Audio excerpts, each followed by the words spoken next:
Assalamualaikum sholihah. Dina iki awake dhewe bakalan sinau babagan unsur-unsur cerita.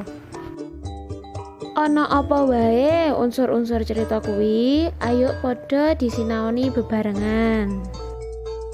Unsur cerita ana 5, yaiku ana tema, tokoh, latar panggonan, latar waktu, lan amanah.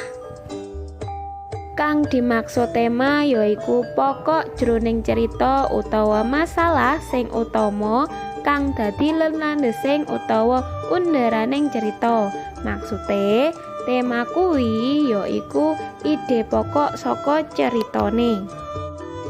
Kaping pindho ana tokoh yaiku sapa kang ngalami kedadian ing jero cerita. Biasane tokoh kuwi duwe jeneng kayata Rini, Udin, Budi, lan liya-liyane. Ana latar papan yaiku panggonan ing endi cerita kuwi kedadian, misale ing pasar, ing alas utawa ing sekolah lan liya-liyane. Ana latar waktu yaiku kapan kedadian ceritane, misale cerita iku kedadian ing wayah sore, isuk, awan utawa bengi.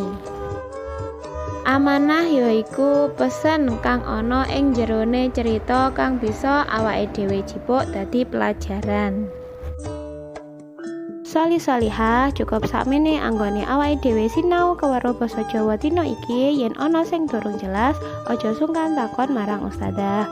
Monggo dipun tutup ngantos maos hamdalah alhamdulillahirabbil alamin. Ustadzah tutup. Wassalamualaikum warahmatullahi wabarakatuh.